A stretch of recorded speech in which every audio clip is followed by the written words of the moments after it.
எனக்கு ஒரு உண்மை தெரிஞ்சாகணும். இங்க யார் உண்மையிலேயே பிஜேபியினுடைய ஏ டீம், பி டீம், இல்ல பிஜேபி யாரப்பா? திமுக காரங்களை கேட்ட அதிமுக தான் பிஜேபி.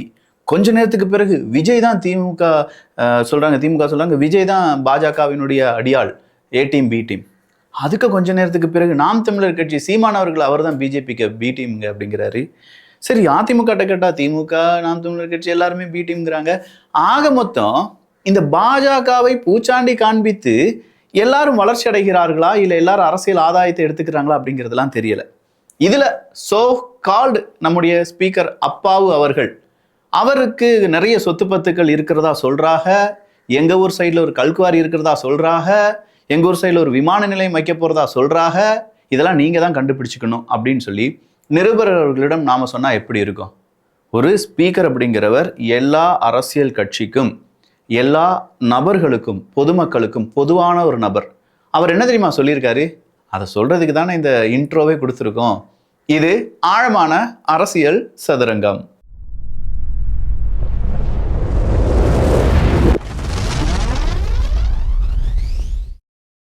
மூணு வயசுல இருந்து 10 வயசு இல்லாட்டி 11 வயசு வரை இந்த ப்ராடக்டை யூஸ் பண்ணலாம்.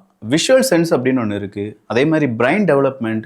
நம்ம வீட்டு குழந்தைகள் ரொம்ப ஃபோனில் என்கேஜாக இருக்காங்க, அவங்கள வித்தியாசமான முறையில் ஏதாவது சொல்லிக் கொடுக்கணும் அப்படின்னா இந்த வைப்பன் இன்டெலிஜென்ட் புக் அப்படிங்கிறது உங்களுக்கு உதவியாக இருக்கும். இது அதர் வெப்சைட்டில் 700 ரூபா, 800 ரூபா, 900 ரூபாய்க்குலாம் வித்துட்டு இருக்காங்க. பட் கிட்ஸ் பெஸ்டில் இப்போ 399 ரூபாய்க்கு கிடைக்கும். இது என்னெல்லாம் செய்யும் அப்படிங்கிறத வீடியோக்கு எண்டில் சொல்கிறேன். இதை பற்றி அதிகமாக தெரிந்து கொள்ள வேண்டிய நபர்கள் அதை பார்த்துக்கோங்க. வேண்டாதவங்க வீடியோ முடிஞ்சதுமே கட் பண்ணிக்கோங்க. இதுக்கான லிங்க் டெஸ்கிரிப்ஷனில் இருக்குது. அப்பாவு அவர்கள் ஒரு ப்ரெஸ் மீட்டுக்கு உட்கார்ந்துருக்காரு. ஒரு ப்ரெஸ் மீட்டில் உட்காரால, அவங்க உட்காருக்கும் போது அங்கே ப்ரெஸ் மீட் நடக்குது. அந்த நேரத்தில் அப்பாவு அவர்கள் சொல்கிறாரு, அப்பா வந்து கிறிஸ்டின் மைனாரிட்டி ஓட்டை பிடிக்கிறதுக்காக பாரதிய ஜனதா கட்சி.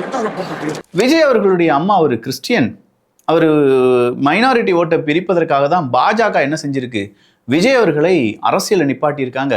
அது மட்டும் இல்லாமல் தனி விமானம்லாம் வாங்கி கொடுத்துருக்காங்க அப்படிங்கிறத சொல்லிக்கிறாங்க. எனக்கு எதுவும் தெரியாது பார்த்துக்கோங்க, அதெல்லாம் நீங்கள் கேட்கணும்னா நீங்கள் தான் விசாரித்து சொல்லணும் பார்த்துக்கோங்க அப்படின்னு சொல்லி நிருபர் அவர்களிடம் சொல்கிறாங்க. ஸோ ஒரு டைலாகை சொல்லி எனக்கு எதுவும் தெரியாது, அதை நீங்கள் தான் விசாரிச்சுக்கணும் அப்படின்னு சொல்லணும்னா நான் சில உண்மைகளை இங்கே பேச வேண்டியதாக இருக்குது. அறப்போர் இயக்கம் அப்பாவு வர்சஸ் அறப்போர் அப்படிங்கிற ஒரு பெரிய திட்டத்தை முன்னெடுத்திருந்தாங்க. அப்பாவு எங்கள் ஊருக்காரர் தான், திருநெல்வேலி தூத்துக்குடி அப்படிங்கிறதுனால அவரை பற்றி பேசாமல் இருக்க முடியாது பாருங்களேன். அவருக்கு கல்குவாரி நிறைய இருக்கான். அப்பாவுனுடைய மகன் அப்படிங்கிறவங்களாம் கல்குவாரி வச்சு நடத்திட்டு இருக்காங்களா? இது நான் சொல்லலை, நீங்கள் தான். அது யாரெல்லாமோ சொல்லிட்டு இருக்காங்க, நீங்கள் தான் விசாரிக்கணும். பார்க்கக்கூடிய மக்கள் தான் விசாரிக்கணும். அவர் கண்ணசைவு இல்லாமல் இந்த திருநெல்வேலி தூத்துக்குடி பகுதியிலிருந்து கற்கள்லாம் போகாது அப்படின்னு சொல்லி அறப்போர் இயக்கம் சொல்கிறாங்க. அதையும் நீங்கள் தான் விசாரிக்கணும், நான் சொல்லலை, அவங்க சொல்கிறாங்க. எப்படி அப்பாவு அவர்களுக்கு சொல்கிறாங்க அப்படிங்கிற தகவல் கிடைச்சி, அப்படியே நமக்கும் சொல்கிறாங்க அப்படிங்கிற தகவல் கிடைச்சிச்சு. ஸோ இது இந்த சொல்கிறாங்களோடு இல்லை, உண்மையிலேயே அப்பாவு அவர்களுடைய அரசியலில் நிறைய பின்புலங்கள் அப்படிங்கிறதெல்லாம் இருக்குது. அறப்போர் இயக்கம் அதை வெளியில் நிறைய டைம் கொண்டு வந்திருக்காங்க. அதுக்கான லிங்க்லாம் வேணும்னா சொல்லுங்கள், நான் உங்களுக்கு அனுப்பி வைக்கிறேன். இதில் ஒரு கட்சியை பற்றி பேசிட்டாங்க அப்படிங்கிறது இல்லை இங்கே பிரச்சனை. எல்லா கட்சிகளும் ஒரே கட்சியை பற்றி மட்டும் பேசிகிட்டு இருக்காங்களே, அதனுடைய சூட்சமம் என்ன அப்படிங்கிறது தான் இப்போ கேள்வி. என்னங்க, அப்பா அவர்கள் என்ன சொல்கிறாரு, மைனாரிட்டி ஓட்டை பிரிப்பதற்காக பிஜேபி களமிறக்கிய ஒரு நபர் தான் விஜய் அவர்கள் அப்படிங்கிறாங்க. அதே அப்பா அவர்களிடம் இல்லாட்டி ராசா அவர்களிடம் இல்லாட்டி உதயநிதி ஸ்டாலின் அவர்களிடம் கேட்டோம்னா பிஜேபி களமிறக்கிய ஒரு நபர் தான் சீமான் அவர்கள் அப்படின்னு சொல்லுவாங்க. பிஜேபி களம் இறக்கிறது தான் அதிமுக. இப்போ அதிமுக வந்து தானா இயங்கவில்லை, பிஜேபி தான் இயக்குகிறது அப்படின்னு சொல்லுவாங்க. எங்ககிட்ட நீங்கள் என்னத்தை காண்பித்து என்னத்தை விற்க போறீங்க? எங்கள் ஊரில் ஒருத்தர் வருவார். யார் வருவார்னா, பஸ் அப்படியே நின்றுட்டே இருக்கும். பஸ்ஸை சுற்றி கொஞ்சம் பேர் சிகரெட் அடிச்சுட்டே இருப்பாங்க. இதெல்லாம் ஒரு 4-5 வருஷத்துக்கு முன்னாடி. சிகரெட் அடிக்கும்போது நமக்கு கொஞ்சம் லைட் அப்படி தலைவலிக்கிற மாதிரி இருக்குமா, அப்புறம் உள்ளக்க ஒருத்தர் வருவார் தைலம் விற்கிறதுக்கு. யாருப்பா அப்படின்னு சொன்னால், தலைவலியா உங்களுக்கு இந்த தைலத்தை வாங்கி கொஞ்சமாக அப்படி டச் பண்ணுங்க சரியாயிரும்னு சொல்லுவார். அந்த நேரத்தில் அவர் வைக்கக்கூடிய அந்த ஒரு பொட்டு தைலம் இருக்குது பார்த்தீங்களா, டக்குன்னு சரியாயிரும். டக்குன்னு சரியானோம் நாமளும் அந்த தைலத்தை வாங்கிடுவோம். ஆனால் அதுக்கு பிறகு தான் நமக்கு ஒரு உண்மை தெரியும், இந்த தலைவலி வர்றதுக்கு காரணமே அங்கே இருந்த ஸ்மோக்கு தான், அந்த என்விரான்மெண்ட் தான். அப்போ இதை லைட்டாக வச்சோன்னே நம்ம மூளை என்ன செய்யுது, கொஞ்சமாக அந்த சிக்னலை பைபாஸ் பண்ணி விட்டுருது அப்படின்னு சொல்லி பிற்காலத்தில் தான் நம்ம கண்டுபிடிச்சோம். இதே மாதிரி எதையோ ஒன்று காண்பித்து எதையோ ஒன்று விற்க போகிறாங்க. பிஜேபி அப்படிங்கிற அந்த பயத்தை காண்பித்து தமிழக மக்களை இதுதான் நடந்துட்டு இருக்கு. நீங்க இதை உணரவில்லை என்றால் நிச்சயமாக நமக்கு ஏமாற்றம் மட்டும்தான் மிச்சமாகும். பிஜேபி என்ன வேணாலும் செஞ்சுட்டு போட்டோம், நார்த் சைடில் செஞ்சுட்டு போட்டோம், இல்லாட்டி வேற ஏதோ ஒரு இடத்துல செஞ்சுட்டு இருக்கிறத இங்க நம்ம முன்னாடி காண்பித்து இதுக்காகத்தான் நாங்க சொல்றோம் நான் எங்களுக்கு ஓட்டு போடுங்க அப்படின்னு சொல்லுவாங்க. ஏன் நாங்க தமிழர்கள்யா, எங்களுக்கு தெரியும் வட இந்தியாக்காரன் ஏமாந்துட்டு போறான்னா நாங்க ஏமாறுறதுக்கு நான் அவ்வளோ பெரிய முட்டாளா? எங்களுடைய அப்பா அம்மா, எங்களுடைய பரம்பரை, எங்களுடைய ஒட்டுமொத்தமான வரலாறு இது தெரியாதவன் வேணா தமிழனை ரொம்ப பெரிய அளவுல மிரட்டி உருட்டி இது வந்துரும் அது வந்துரும் சொல்லி பூச்சாண்டி காண்பிக்கலாம். வேற ஒண்ணுமே இல்லை. தமிழ்நாடு அப்படிங்கிற பெயர் காணவில்லை அப்படின்னு சொல்றாங்களே, அதற்கான பதில் இருக்காங்கிறத நம்ம கேட்போம். ஒவ்வொரு தமிழ்நாட்டு மக்களும் இதை கவனிச்சாகணும். நிறைய பேர் ஒரு ஷார்ட்ஸ் என்கிட்ட ஷேர் பண்ணி இதை பத்தி பேசு ப்ரோ அப்படின்னு சொல்றாங்க. நானும் பார்க்குறேன். பேருந்து போக்குவரத்து கழகம், தமிழ்நாடு அரசு போக்குவரத்து கழகம் தானே இருக்கணும். அரசு போக்குவரத்து கழகம் அப்படிங்கிறது மட்டும் இருக்கு, தமிழ்நாட்டை காங்கல. பஸ்ஸில் தமிழ்நாடு அரசு பேருந்து இல்லாட்டி தமிழ்நாடு அரசு போக்குவரத்து கழகம் அப்படின்னு இருந்தது, தமிழ்நாட்டை காங்கல. தமிழ்நாடுங்கிற பெயர் வைத்ததுக்கே நாங்க தான் காரணம் அப்படின்னு சொல்றவங்க தமிழ்நாட்டு பெயரை ஏன் அங்க போடல? அரசு போக்குவரத்து கழகம்னு இருக்கான். எந்த ஒரு அரசுங்க? எங்க பாண்டிச்சேரி அரசா, இல்ல திராவிட மாடல் அரசா, அப்படி இல்லைன்னா விடியல் அரசா, அப்படி இல்லைன்னா இரட்டை இலை அரசா, அப்படி இல்லைன்னா சீமான் அவர்களுடைய அரசா, இல்ல விஜய் அவர்களுடைய அரசா? எந்த அரசு? தமிழ்நாடு அரசு போக்குவரத்து கழகம்னு இருக்கணுமா? இதை விட்டுறலாம். வேற இப்ப சைலண்டா என்ன நடந்துட்டு இருக்கு அப்படின்னா, தமிழ்நாடு திருவண்ணாமலை அப்படின்னு சொல்றதுக்கு பதிலா அருணாச்சலம் அப்படின்னு சொல்லணும். வாரணாச்சலம் நீங்க தான் வருவ அப்படிங்கிற மாதிரி. என்னடா இது, அருணாச்சலத்துக்கு ஒரு பஸ் போகுதா? நான் நினைச்சேன் ஏபி, ஆந்திர பிரதேஷ், அருணாச்சல பிரதேஷ் அப்படிங்கிற மாதிரி அங்க போகுதுன்னு பார்த்தா இல்லையா. திருவண்ணாமலைக்கு இன்னொரு பெயர் அருணாச்சலேஸ்வரர், அந்த கோவில்ல அது அருணாச்சலம் அப்படின்னு சொல்லி அறியப்பட்டிருந்ததாகவும், அதன் காரணமாக திருப்பதிக்கு போகக்கூடிய சில பேருந்துகள்ல அருணாச்சலம் அப்படிங்கிற பெயர் வந்ததாகவும், உடனே நம்முடைய ஒரு குரூப் இருக்கு தமிழ்நாட்டில், சரி ஃபேக்ட் செக் பண்ணக்கூடிய ஒரு யூனிட்ல இருந்து ஒருத்தர் அங்கே தூக்கி போட்டு அவர் ஒரு டிபார்ட்மெண்ட்டை உருவாக்கி அவர் ஒரு அறிக்கை விடுறார். அருணாச்சலம் அப்படிங்கிற ஒரு பேருந்தில் ஒரு பெயர் பலகை இருந்தது, அது எங்களுடைய கவனத்துக்கு வந்தது, அதனால் நாங்கள் அதை நீக்கிவிட்டோம். எங்களுக்கு புரியவே இல்லை சாமி.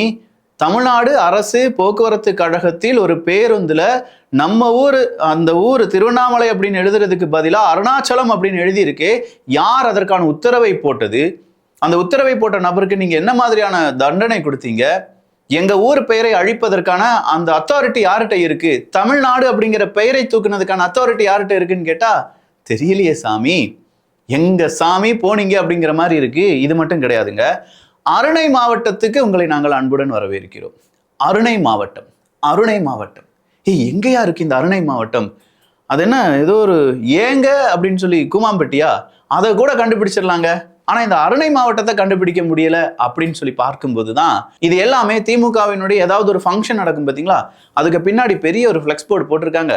நிறைய ஃப்ளெக்ஸ் போர்டில் அருணை மாவட்டம் உங்களை அன்புடன் வரவேற்கிறது. அருணை மாவட்டம் அப்படின்னு சொல்லும்போது கிட்டயே அருணை என்ஜினியரிங் காலேஜ், அருணை பாலிடெக்னிக் காலேஜ், அருணை வேற ஏதோ மருத்துவக் கல்லூரியா என்னெல்லாமோ இருக்கு. அப்போ அருணை மருத்துவக் கல்லூரிக்கும் அருணை மாவட்டத்திற்கும் என்னையா சம்பந்தம் அப்படின்னு கேட்டா அதுல இடையில ஒருத்தர் தான் இருக்காரு, ஏவா வேலு அவர்கள். ஏவா வேலு அவர்கள் அருணை அப்படின்னு சொல்லி அவருக்கு ஏகப்பட்ட சொத்து இருக்கு, இருந்துட்டு போட்டுமே, நமக்கு எதுக்கு அரசியல்ல சொத்து சேர்க்காத யார் இருக்கா? காமராஜர் அவரை தவிர. இந்த நேரத்துல நான் காமராஜர் அவரை பத்தி பேசித்தான் ஆகணும். எந்த நேரத்துல காமராஜர் அவர்களை பத்தி இந்த திருச்சி சிவா அவர்கள் பேசினாரோ அன்னையில இருந்து தலைவனை படிச்சே தீர வேண்டும், தலைவனை எல்லாருக்கும் சொல்லிக் கொடுத்தே தீர வேண்டும் அப்படிங்கிற ஒரு மனப்பான்மை நமக்குள்ள வந்துருச்சு. அதாவது காமராஜர் வந்து தமிழ்நாட்டில் மின்சார கட்டுப்பாடு அப்படின்னு தமிழ்நாடு முழுக்க கண்டனம் பண்ற போறாரு. காமராஜருக்கு ஏசி இல்லைன்னா உடம்புல அலர்ஜி வந்துடும். அதற்காக அவர் தங்குகிற எல்லா பயணியர் விடுதிகளிலும் குளிர்சாதன வசதி செய்ய சொல்லி உத்தரவிட்டார். நம்ம எடுத்து தான் பேசுறாரு, ஆனா அவருடைய உடல்நலங்கிறது நான் எல்லா பயணியர் விடுதியிலும் குளிர்சாதன வசதி செய்ய சொன்னேன். அரசியல் சதுரங்கத்தில் அரசியல் பேசுறதை விட்டு பேசாம காமராஜர் அவர்களுடைய வாழ்க்கை வரலாறு வீசிடலாமா அப்படிங்கிற மாதிரி யோசனை வந்துருச்சு. எங்க ஒரு மனுஷன் தூங்குறதுக்கு ஏசி இல்லாம எப்படிங்க தூங்க முடியும் அப்படின்னு சொல்லி காமராஜர் அவர்கள் கருணாநிதியிடம் கேட்டதாகவும், கர்ம வீரர் காமராஜ் அவர்கள் கருணாநிதியிடம் கேட்டதாகவும், கருணாநிதி அவர்கள் அதை திருச்சி சிவா அவர்கிட்ட சொன்னதாகவும், அதனாலதான் கர்ம வீரர் காமராஜர் அவர்கள் எங்க போனாலும் ஏசி அறை போட சொல்லுங்க அப்படின்னு சொல்லி உத்தரவு போடப்பட்டதாகவும் ஒரு பெரிய பொய் பிரட்டை கொண்டு மக்கள் மத்தியில வீசுறாங்க. இன்டர்நெட் உலகத்துல இருக்கும் போதே எதிர்கட்சியா இருக்கக்கூடிய முக்கியமான ஒரு தலைவர், இப்ப இவங்க போற்றக்கூடிய எந்த தலைவரும் கர்ம வீரர் காமராஜர் அவர்களுடைய கால் தூசிக்கு சமம். அப்படிப்பட்ட கர்ம வீரர் காமராஜர் அவர்களுடைய வாழ்க்கையை அவர் ரொம்ப அசிங்கப்படுத்தும் விதமாக, அவருடைய வரலாறை யாரும் படிச்சிடக்கூடாது, படிச்சா நம்ம இப்போ போட்டோவா வச்சிருக்காங்கல்ல நிறைய தலைவர்கள், அந்த தலைவர்களுடைய வரலாறெல்லாம் உண்மை வரலாறெல்லாம் வெளியில தெரிஞ்சிடும் அப்படிங்கிறதுனால கர்ம வீரர் காமராஜர் அவர்களை பத்தி இல்லாததும் பொல்லாததும் பேச ஆரம்பிச்சிருக்காங்க. அப்படி பேச ஆரம்பிச்சது அவர் ஏசி கேட்டாரு, எங்க அவங்க அம்மாவுக்கு யாரோ ஒருத்தவங்க ஒரு ஃபேனை வந்து கொடுத்தாங்க, ரொம்ப வெக்கையா இருக்கு, இந்த வெக்கையில நீ எப்படிமா இருப்பேன்னு சொல்லி யாரோ ஃபேன் கொடுத்ததுக்கு, ஏ ஆத்தா உனக்கு எதுக்குயா இந்த ஃபேனு, அதை அப்படியே திருப்பி கொடுத்துறாத்தா அப்படின்னு சொன்னவருங்க கர்ம வீரர் காமராஜர். ஒரு ஃபேனு எவனோ ஒருத்தன் ஃப்ரீயா வந்து கொடுத்ததே என் ஆத்தாவுக்கு வேண்டாம் அப்படின்னு சொன்ன ஒரு நபர், ஒரு தலைவர், உண்மையான தலைவர், மக்களுக்கான தலைவர், நல்லது செஞ்ச தலைவர், ஊழல் செய்யாத தலைவர், இதெல்லாம் சொல்லும்போது கொஞ்சம் பேருக்கு உரைக்கும். ஏன்னா இதுக்கு ஆப்போசிட்ல தானே மீதம் இருக்கும் தலைவர்கள் எல்லாம் இருக்காங்க. இந்த தலைவரை பார்த்து ஏசி இருந்தாதான் எனக்கு தூக்கம் வரும் அப்படின்னு சொல்லி கருணாநிதி அவர்கள்ட்ட சொன்னதா திருச்சி சூர்யா ஒருத்தர் சொல்றார். இதை கேட்க திராணியற்ற இன்றைய காங்கிரஸ் இருக்கு. வேற ஒண்ணுமே இல்லை. செல்வப்பெருந்தகை அவர்களிடம் இதே கேள்வி கேட்கப்படுது. அதுக்கு அந்த மனுஷன் என்ன சொல்லியிருக்கணும்? காங்கிரசினுடைய முக்கியமான தலைவர். இன்னைக்கும் தமிழ்நாட்டில் காங்கிரஸ் ஒரு கட்சி இருக்குன்னா அதுக்கு காரணம் காமராசர் தான், வேற யாருமே கிடையாது. அதுக்கு பிறகு வந்தவர்களும் சரி, இனி வரப்போறவர்களும் சரி, காங்கிரஸை தமிழ்நாட்டில் வேறொன்று வைத்து விடுவார்கள் அப்படின்னு கேட்டா இல்லவே இல்லை. அந்த சரித்திரம்லாம் முடிஞ்சிருச்சு. கர்ம வீரர் காமராஜர் அவர்களுடைய புகழை இங்கே ஒடுக்குவதற்கு ஒரு கட்சி தயாராகிறது என்றால் அதை முதல்ல தடுத்திருக்க வேண்டிய கட்சி காங்கிரஸ் கட்சி. அப்படி காங்கிரஸ் கட்சியினுடைய மாநில தலைவராக இருக்கக்கூடிய செல்வப்பெருந்தை அவர்களிடம் கேட்டபோது காமராஜர் அவர்களை பத்தி பேசுறதுக்கு யாருக்கும் தகுதி கிடையாது அப்படின்னு சொல்லி பொத்தம்பொதுவா சொல்லிட்டு போயிட்டார். ஏன் சொல்லிட வேண்டியதானே? திமுகவினுடைய திருச்சி சிவா பொய் சொல்றாரு, இது பிரட்டு, இப்படி ஒரு வரலாற்றில் ஒண்ணு இல்லவே இல்லை. இதை விட இன்னொரு விஷயம் என்ன தெரியுமா? இவ்வளவு பெரிய உள்ளமா அவருக்குன்னு கடைசியா கையை பிடிச்சிக்கிட்டு உயிர் போறதுக்கு முன்னாடி நீங்க தான் இந்த நாட்டையும் ஜனநாயகத்தையும் காப்பாற்றணும். கர்ம வீரர் காமராஜர் அவர்கள் கருணாநிதி அவர்கள் கையை பிடிச்சு, நீதாயா அடுத்ததா இந்த ஜனநாயகத்தை காப்பாற்றக்கூடிய தலைவர் அப்படின்னு சொல்லிட்டு தான் செத்து போனாராம்.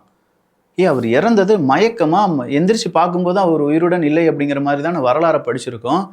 இப்பவே இவங்க இந்த வரலாறை இவ்வளோ உருட்டி மிரட்டி உடைச்சி அவங்களுக்கு தகுந்த மாதிரி மாத்திக்கிறாங்களே. ஒருவேளை இன்டர்நெட்லாம் இல்லாத உலகத்துல நம்மலாம் இருந்திருந்தோம்னு வச்சுக்கோங்களேன், நம்ம தாத்தா பாட்டியெல்லாம் எப்படி ஏமாத்திருப்பாங்க, எப்படியெல்லாம் கதை பேசியிருப்பாங்க, எப்படியெல்லாம் இல்லாததையும் பொல்லாததையும் உள்ள ஒன்று சொருவி இருப்பாங்க. இப்போ நமக்கு நம்பவே முடியல உண்மையிலேயே தமிழ்நாடு அரசியல் எதை சார்ந்து போகிறது அப்படின்னு சொல்லி. ஆனாலும் நீங்க தொட்டு இருக்கக்கூடாது. கர்ம வீரர் காமராஜ் அவர்களுடைய வரலாறு இதுதான் அப்படின்னு சொல்லி ஒரு போக்கான வரலாறு, உங்களுக்கு பிடிக்காத தலைவரா கர்ம வீரர் காமராஜர் இருந்தார் அப்படின்னா நீங்க சும்மா இருந்திருக்கணும். அதை விட்டுட்டு அப்படி ஒரு தலைவனை கொச்சைப்படுத்தும் விதமாக ஏசி இருந்தாதான் அவருக்கு தூக்கம் வரும் அப்படின்னு சொன்னீங்க பார்த்தீங்களா? இது ஏதோ ஒன்று சொல்லுவாங்கல்ல, இப்படிலாம் பேசிட்டா அதெல்லாம் சொல்லக்கூடாது, சாபம்னு வந்துடும். அப்படிப்பட்ட தலைவனை இப்ப இருக்கக்கூடிய யங்கர் ஜெனரேஷனுக்கு நாம சேர்க்க வேண்டும் அப்படிங்கிறதுக்கான முக்கியமான புள்ளியாக இந்த புள்ளியை நான் பார்க்கிறேன். கர்ம வீரர் காமராஜ் அவர்களை பற்றியான வாழ்க்கை குறிப்பு அரசியல் சதுரங்கத்துல வரும், ஒவ்வொரு எபிசோடா வரும். வேணுங்கிறவங்க கண்டிப்பா அதை பார்க்கலாம். அவர் என்ன செஞ்சாரு, அவரை பத்தி யார் என்ன பேசியிருக்காங்க, அந்த விஷயங்கள் எல்லாமே இனிமே அட்லீஸ்ட் வாரத்துக்கு ஒரு எபிசோடாவது போடலாம் அப்படின்னு நினைக்கிறேன். இதே மாதிரி எந்தெந்த தலைவர்களை இவங்க டிஃபேம் பண்ண நினைக்கிறாங்களோ, எந்தெந்த தலைவர்களை கொச்சைப்படுத்த அப்படி நினைக்கிறாங்களோ, ஒரு குரூப் நினைக்குதோ, அதை உடைக்க வேண்டும் அப்படிங்கிறது ஒவ்வொரு தமிழ்நாட்டு குடிமகனுக்கும் இருக்கக்கூடிய கடமை. இன்னைக்கு நம்ம நல்லபடியா சோறு சாப்பிட்றோம், நம்ம குழந்தைகள் நல்லபடியா நம்ம ஸ்கூல்ல போய் அவங்க சாப்பிட்றாங்க, சாப்பிட்டுட்டு படிக்கிறாங்க அப்படிங்கிறதுக்கெல்லாம் காரணம் கர்ம வீரர் காமராஜர் அவர்கள் தான். அதை விடுத்து இன்னைக்கு ஏசி இருந்தாதான் நான் தூங்குவேன்னு சொல்லி திருச்சி சிவா அவர்கள் பேசிட்டாரு. இதை எதிர்த்து காங்கிரஸ் ஒரு விஷயம் கூட சொல்லலைன்னா, தூத்துக்குடியிலிருந்து வந்த எங்களுக்கு தெரியும் உப்புக்க மகிமை என்னன்னு. வேணும்னா நீங்க அந்த உப்புக்க மகிமை என்ன அப்படிங்கிறத கேட்டு தெரிந்து கொள்ளுங்கள். அம்புட்டு தான். 10 தோல்வி பரமசிவம் இல்ல எடப்பாடி பழனிசாமி அப்படின்னு சொல்லி எடப்பாடி பழனிசாமி அவர்களை ரொம்ப பெரிய அளவுல நெகட்டிவ் நரேட் பண்ணாரு ஸ்டாலின் அவர்கள். எடப்பாடி பழனிசாமி அவர்கள் இப்பதான் போடுற பாலுக்கெல்லாம் 6 அடிச்சிட்டு இருக்காருன்னு நல்லா தெரியுது இல்ல. கொஞ்ச நாட்களுக்கு பிறகு இந்த வார்த்தையெல்லாம் சொல்லியிருக்கலாம்ல அப்படின்னு சொல்ற லெவலுக்கு வச்சு செஞ்சிருக்காரு எடப்பாடி பழனிசாமி அவர்கள். திரு ஸ்டாலின் அவர்களே, நீங்கள் எங்கு இருந்தாலும் உங்கள் எண்ணம் முழுக்க என்னுடைய பயணத்தை பத்தி தான் இருக்கு அப்படிங்கிறது எனக்கு நல்லா தெரியுது. ஆமா, பின்ன இருக்காதா? மக்கள் அலையா கூடுறாங்க. அதே கூட்டத்தை விட கூடுதலான கூட்டத்தை இனிமேல் திமுக கூட்டணும், நீங்க சொன்னதெல்லாம் எதிர்த்து பேசணும், மக்கள் மத்தியில இதுதான் உண்மை அப்படிங்கிற மாதிரி மக்கள்கிட்ட நிறைய விஷயங்கள் சொல்லணும். உண்மை அப்படின்னு சொல்லி நினைக்கக்கூடிய மக்கள் இது பொய் அப்படிங்கிற மாதிரி நம்ப வைக்கணும், இல்ல பொய் அப்படிங்கிறத உண்மை அப்படிங்கிறத மாதிரி நம்ப வைக்கணும். எவ்வளவு வேலை இருக்கு திமுகக்கு. அப்போ கண்டிப்பா அதை செஞ்சுதானே ஆவாங்க. உங்களுடன் ஸ்டாலின் அப்படின்னு சொல்லி நான் ப்ரமோஷன், அந்த உங்களுடன் ஸ்டாலின் அப்படிங்கிறதுக்கு எடப்பாடி பழனிசாமி அவர்கள் ப்ரமோஷன் கொடுத்ததா சொல்லியிருக்காரு. ஆனா அம்மாவின் திட்டத்தை காப்பி பேஸ்ட் செய்துள்ளீர்கள் என்பதை உறக்க சொல்லி இருக்கிறேன். அதுதான் நீங்கள் விரும்பும் விளம்பரமா அப்படின்னு சொல்லி கேட்கிறார். சொந்தமாக ஒரு திட்டத்தை யோசித்து நிறைவேற்ற வக்கில்லாமல் இப்படி அதிமுக ஆட்சியின் அம்மா திட்டத்திற்கு ஸ்டிக்கர் ஒட்டுறீங்களே, உங்களுக்கு வெட்கமா இல்லையா என்றுதானே நான் கேட்டேன். அதற்கு என்ன பதில் சொல்லுவீங்க அப்படிங்கிறத அவர் கேட்டிருக்கார். அது மட்டும் இல்லாம ஊர் ஊரா கருப்பு பெட்டி தூக்கி திரிந்து ஏமாற்றிய போது ஒரு துண்டுச்சீட்டில் 46 பெயர்களை அச்சடித்து யாரை ஏமாற்றுகிறீர்கள்? ஊர் ஊரா ஒரு பொட்டியை தூக்கிட்டுன்னு சொன்னார் பார்த்தீங்களா, அது வேற ஒன்றுமே இல்லை. அந்த எலெக்ஷன் கேம்பெயின் ஸ்டார்ட் டைமில் ஒரு பொட்டியை தூக்கி அதுக்குள்ளே மனுக்களை போடுங்க, நான் பூட்டி வச்சிருவேன், சாவி என்கிட்ட தான் இருக்கும், 30 நாளில் எல்லாத்தையும் சரி பண்ணிடுவோன்னு சொன்னாங்கல்ல, அது என்னாச்சு அப்படின்னு சொல்லி கேட்குறார். என்னை பார்த்து 10 தேர்தல் தோல்வி பழனிசாமி அப்படின்னு சொல்கிறீங்களே, நீங்கள் என்னெல்லாம் தோல்வி அடைஞ்சிருக்கீங்க அப்படிங்கிற லிஸ்ட்டை போட்டு பொழந்திருக்கார். மனுஷன் பொழந்திருக்காரா இல்லை யாரும் நல்ல கண்டென்ட் எழுதி கொடுத்துருக்காங்க. அந்த அளவுக்கு ஸ்டாலின் அவர்கள் திமுக என்னென்ன தோல்வி அடைந்திருக்கிறது அப்படிங்கிறத கம்ப்ளீட்டாக விவரமாக தெரிவித்திருக்கிறார்கள் அப்படிங்கிற அந்த ஸ்டேட்மெண்ட் என்னால் பார்க்க முடிந்தது. வேணுங்கிறவங்களுக்கு அதை ஸ்க்ரீன்ஷாட் பண்ணி போட்டிருக்கேன், பார்த்துக்கோங்க. ஸோ அந்த அளவுக்கான டீட்டெயில் பேசிகிட்டு இருக்காரு எடப்பாடி பழனிசாமி அவர்கள். சொல்லப்போனால் அதிமுக பக்கம் சோஷியல் மீடியா வேணால் இல்லாமல் இருக்கலாம், அதிமுகவினுடைய ஐடிவிங்கு கொஞ்சம் வீக்காக தான் இருக்குது அப்படிங்கிறத எப்போதுமே நான் சொல்லிட்டு இருக்கேன். ஆனால் கிரவுண்ட் லெவலில் அதிமுகவுக்கு ரொம்ப பெரிய அளவில் சப்போர்ட் உயர்ந்து இருக்கிறது அப்படிங்கிறத நம்மளால் பார்க்க முடியுது. அதிமுகவினுடைய கிரவுண்ட் சப்போர்ட்டை உடைப்பதற்கு கம்பு சுத்தனா மட்டும் போதாது, உண்மையை மக்களிடம் சொல்ல வேண்டும் அப்படிங்கிற நிர்பந்தத்துக்கு இப்போது திமுக தள்ளப்பட்டிருக்கிறது. இதுதான் உண்மை. அந்த நிர்பந்தம் எந்த மாதிரி திமுகவை இனி பேச வைக்க போகிறது அப்படிங்கிறதெல்லாம் நம்ம பொறுத்திருந்து பார்க்க போகிறோம். ஸ்டாலின் அவர்கள் ஒவ்வொரு இடங்களுக்கு போகும்போதும் இப்போ அதை பற்றிலாம் பேச ஆரம்பிச்சிட்டாங்க. நாம் என்ன செய்ய போகிறோம், எப்படி நம்ம வின் பண்ண போகிறோம் அப்படிங்கிறதெல்லாம் நம்ம இனிமேல் பார்க்க வேண்டும் அப்படிங்கிற லெவலுக்கு எல்லாமே பேச ஆரம்பிச்சிட்டாங்க. திருமண நிகழ்வாக இருக்கட்டும், வேறு ஏதாவது சுப நிகழ்வாக இருக்கட்டும், இங்கே பேசு பொருளாக மாறிவிட்டது. அப்போ எலெக்ஷன் கேம்பெயினை அன்அஃபிஷியலாக பல கட்சிகளும் ஸ்டார்ட் பண்ணிட்டாங்க அப்படிங்கிறது அர்த்தம். அடுத்ததா இந்த எலெக்ஷன் கேம்பெயின் கூட ஆதவ அர்ஜுனா எனக்கு உயிருக்கு ஆபத்து இருக்குது அப்படின்னு சொன்னது ஒரு பெரிய பேசு பொருளாக மாறிட்டு இருக்கு. நான் முதலே சொன்ன மாதிரி சிறுபான்மையினரை ஓட்டை எடுப்பதற்கு தான் பாஜக விஜய் அவர்களை அரசியலுக்கு கொண்டு வந்திருக்காங்க அப்படின்னு சொல்லி அப்பாவு அவர்கள் சொன்னதை நீங்க எப்படி பாக்குறீங்க? 10 தோல்வி பழனிசாமி அப்படிங்கிற பழனிசாமி அவர்களுடைய அடுத்த அடி, அதாவது அந்த ஒரு அறிக்கை கொடுத்திருக்காருல, அதை நீங்க எப்படி பாக்குறீங்க?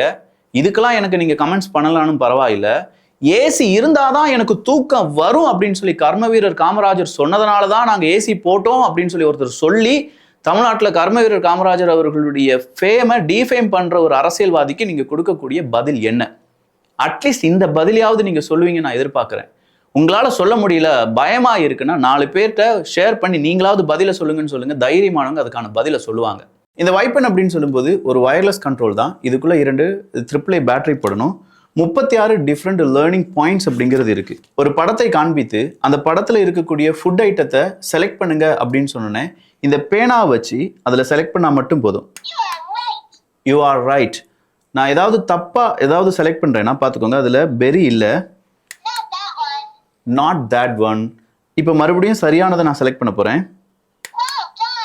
எரர் வரும்போது ரெட் லைட் எரியும், கரெக்டான ஆன்சரை சூஸ் பண்ணால் இதில் ப்ளூ கலர் லைட் எரியும். இப்படி ஒவ்வொரு பேஜும் அவ்வளவு அற்புதமான பல விஷயங்களை உள்ளடக்கியது தான். இப்போ தக்காளியை கொடுத்துட்டு தக்காளி மாதிரியே இருக்கக்கூடிய காய்கறிகள் எது அப்படிங்கிற ஒரு கேள்வி இருக்கு.